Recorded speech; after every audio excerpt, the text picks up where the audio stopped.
दांत में बहुत ज़्यादा दर्द होने लगा है, बहुत ज़्यादा सेंसिटिविटी हो रही है, गर्म पानी नहीं पीने पा रहे हैं, ठंडा पानी भी नहीं पीने पा रहे हैं, खाना भी नहीं खाने पा रहे हैं। मतलब दिक्कत इतनी ज़्यादा बढ़ गई है कि अब कुछ ना कुछ उपाय जो है वो करने की आवश्यकता पड़ ही गई है। डॉक्टर के पास गए हैं, डॉक्टर ने सलाह दिया है कि दांत को या तो निकलवाना पड़ेगा या फिर आपको दांतों का नसों का इलाज करवाना पड़ेगा। क्या करें समझ में नहीं आ रहा है। अगर कुछ ऐसी समस्या आपके साथ भी अगर हो गई है, आप इस विचार में बहुत ज़्यादा फंसे हुए हैं कि आपको दांत को निकलवाना सही रहेगा या फिर दांतों का नसों का इलाज करवाना, तो आप मेरे इस वीडियो को अंत तक देखिएगा। आप बिल्कुल अपने इस निर्णय पे आ जाएंगे कि आपके लिए क्या बेटर रहेगा, क्या करना सही है, क्या गलत है। ये बिना सोचे समझे अगर आप पहले ही कर देते हैं तो बाद में चल के आपको पछताना पड़ता है और लगता है कि काश हम ये गलती नहीं किए होते। तो इसीलिए वीडियो इन्फॉर्मेटिव है, इसको शुरू करते हैं, अंत तक आप बने रहिएगा। हेलो दोस्तों, कैसे हैं आप सब। मैं आपकी डॉक्टर ज्योति पांडे। कभी कभी दांतों में दर्द स्टार्ट होने लगता है या फिर सेंसिटिविटी होने लगती है तो सबसे पहला दिक्कत है खाने पीने में। आप कुछ भी खा नहीं पाते हैं, कुछ भी पी नहीं पाते हैं। सारी तकलीफ़ें जो है वो हमारे मुंह से ही शुरू होती हैं। उसके बाद फिर हमें सर दर्द होने लगता है, हमारे गालों में सूजन होने लगती है, ऐसी बहुत सारी दिक्कतें होती हैं। घरेलू उपाय भी आप कर चुके हैं, उसके बाद भी आपको आराम नहीं मिला है। जब आप डेंटल क्लिनिक जाते हैं तो आपके डेंटिस्ट आपका एक्सरे किए, एक्सरे करने के बाद वो कंफर्म किए और वो एक नतीजे पे पहुँचे कि आपके दांतों के लिए सिर्फ 2 ही उपाय है, या तो आपको दांतों का नसों का इलाज करवाना पड़ेगा, नहीं तो फिर दांतों को निकलवाना पड़ेगा। तभी आपकी समस्या जो है वो ख़त्म होगी। नहीं तो आगे चल के सिस्ट बन सकते हैं, एब्सेसेस बन सकती हैं, या फिर आपका जो है वो स्वेलिंग, इडिमा हो सकता है। ऐसी समस्या जो है वो आगे चल के आपकी बढ़ेगी ही, क्योंकि जब भी हमारे दांतों में कीड़ा लगता है तो दांतों की कैविटी जो है वो कुछ इस तरीके की हो जाती है, हमारे जो नसें होती हैं वहाँ तक पूरी जो है वो डैमेज हो जाता है। क्योंकि हम लोग जो हैं वो दैनिक दिनचर्या में खाना और पानी पीना तो नहीं छोड़ेंगे, और जब भी हम खाना खाएंगे या फिर पानी पिएंगे, वो जो कैविटी लगी हुई होती है उस कैविटी से वो खाना और पानी जो है वो हमारे नसों तक चला जाता है और बहुत ज़्यादा इरिटेशन महसूस कराता है। उसमें थोड़े बहुत मात्रा में जब आप गुनगुने पानी में नमक मिला के कुल्ला करते हैं तो उससे थोड़ी बहुत राहत आपको मिलती है। तो जब डेंटिस्ट ने आपका सब कुछ कर दिया है और आपके लिए सिर्फ 2 ही ऑप्शंस रखे हैं कि दांत को निकलवा दें या फिर दांतों का नसों का इलाज करवा दें, ये सारा जो ऑप्शन होता है वो सिर्फ आपके ऊपर डिपेंड करता है कि आपको क्या कराना है। डेंटिस्ट जो है वो दोनों में ही कैपेबल हैं, दोनों काम आपके कर देंगे। एक चीज़ों से आपके दांत जो है वो हमेशा के लिए बचा रह जाएगा, वो है रूट कैनाल ट्रीटमेंट। और दूसरा ऑप्शन है जिससे कि आपका दांत ही चला जाएगा, वो फिर दांत लौट के कभी वापस नहीं आएगा।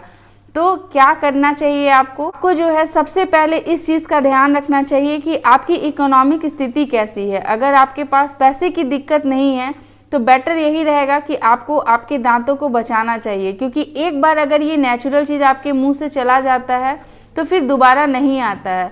दोबारा उस जगह पे आप कैपिंग क्राउन करा सकते हैं, ब्रिजेस लगवा सकते हैं, आप वहाँ पे इम्प्लांट करवा सकते हैं। बहुत सारे आर्टिफिशियल दांतों के तरीके हैं लगाने के, जिनसे कि आप दांत को तो पा सकते हैं, उसके ऊपर खाना भी खा सकते हैं, वो देखने में भी अच्छे लगेंगे, खूबसूरत दिखेंगे। लेकिन क्या वो हमारे पहले के दांतों जितने मजबूत होंगे? तो ये पॉसिबल नहीं है, क्योंकि आप कितने भी अच्छे दांत को लगवाएंगे लेकिन जो नेचुरल दांत के साथ आपका जो जीभ है या आपके जो ओरल कैविटी के बाकी जो दांत है उनके साथ जो उनकी कंपनी थी वो थोड़ा अलग लगेगा आपको, 1-2 वीक लगेगा उसके साथ उन लोगों को सबको एक जैसा लगने में। अगर आपके नेचुरल दांत बच जाते हैं तो वो ज़्यादा अच्छे रहते हैं। लेकिन आपके दांतों के नसों के इलाज करवाने के लिए आपके पॉकेट के ऊपर ज़्यादा जोर पड़ सकता है, क्योंकि रूट कैनाल ट्रीटमेंट जो है हर क्लिनिक के अकॉर्डिंग अलग अलग रेट होता है। इसके वजह भी होते हैं क्योंकि रूट कैनाल ट्रीटमेंट जो होता है वो 2 से 3 विजिट में किया जाता है। इसमें जो है डॉक्टर की पूरी क्वालिफिकेशन और उनके हार्ड वर्क दोनों जिम्मेदार होते हैं। काफ़ी मेहनत करना पड़ता है, कई बार ये एक्सरे करनी पड़ती है और उसके बाद जो है वो आर्टिफिशियल नसों को डालना पड़ता है, जो कि काफ़ी कॉस्टली आती हैं मार्केट में। तो इसलिए ये जो रूट कैनाल ट्रीटमेंट होता है वो महंगा पड़ जाता है। उसके बाद जब आपकी उसके ऊपर क्राउन की जाती है, उसके ऊपर कैपिंग किया जाता है, तो वो भी जो है वो बाहर से आपके टेक्नीशियंस जो होते हैं वो बनाते हैं। उसके बाद आपके डॉक्टर उसको वहाँ पे लगाने का काम करते हैं। इसलिए रूट कैनाल ट्रीटमेंट जो है वो हर क्लिनिक के अकॉर्डिंग अलग है। जैसे कि कहीं पे 4000 कॉस्ट है, कहीं पे 5000 कॉस्ट है, तो वो अपने अपने अकॉर्डिंग से डॉक्टर जो है वो रेट को डिसाइड करते हैं। लेकिन जब आप रूट कैनाल ट्रीटमेंट करा के अपने दांतों को बचा लेते हैं तो उससे आपको बहुत सारे फ़ायदा होते हैं। पहले तो कि आपको कोई भी दिक्कत नहीं होता है। जिस दिन से आप रूट कैनाल ट्रीटमेंट स्टार्ट कराते हैं आपका पेन रिलीफ उसी दिन से हो जाता है। आपको खाने पीने में कोई परहेज़ नहीं करना पड़ता है। आप डेली रूटीन पहले फॉलो किया करते थे, सेम वैसी डेली रूटीन जो है वो रूट कैनाल ट्रीटमेंट के बाद आप कर सकते हैं। आपको कोई उसमें दिक्कत नहीं होती है। आपके जो अगल बगल के दांत थे उस पर भी कोई प्रभाव नहीं पड़ता है। जहाँ की अगर आप दांत को निकलवा देते हैं तो वो एरिया जो है वो हमेशा के लिए खाली हो जाता है। तो सबसे पहले जब आप दांत को निकलवाते हैं तो बहुत सारे कॉम्प्लिकेशंस का भी सामना करना पड़ सकता है। अगर आप इम्यूनो कॉम्प्रोमाइज पेशेंट है तो आपकी जो दांत निकलवाने की जो जगह है वहाँ की हीलिंग में भी आपको काफ़ी टाइम लग सकता, हो सकता है 1.5 महीने लग जाए। जब वहाँ पे अच्छे से वो वहाँ के जख्म जो है वो हील हो जाते हैं उसके बाद आप कैपिंग या ब्रिज ऑप्शन चुन सकते हैं, फिर वहाँ पे आप दांत लगवा सकते हैं। तब तक के लिए वो जगह जो है वो हमेशा खाली रह जाता है। कोई ज़रूरी नहीं है कि आपके जो कैपिंग या ब्रिज लगाए हुए हैं वो तुरंत ही आपको कंफर्टेबल फील कराएं। कुछ दिनों तक आपको अनकंफर्ट भी फील हो सकता है। तो इसीलिए अगर आप अपने दांतों को बचा सकते हैं तो बिल्कुल आप बचाने पे जोर दीजिए। दांतों को निकलवाना किसी भी तरीके से सही नहीं होता है जब तक कि आपके डॉक्टर सलाह ना दें, क्योंकि कुछ कुछ कंडीशंस ऐसी होती हैं जिसमें कि रूट कैनाल ट्रीटमेंट संभव नहीं होता है। उसमें बस आपके दांतों को निकलवाना का ही एक ऑप्शन बचता है।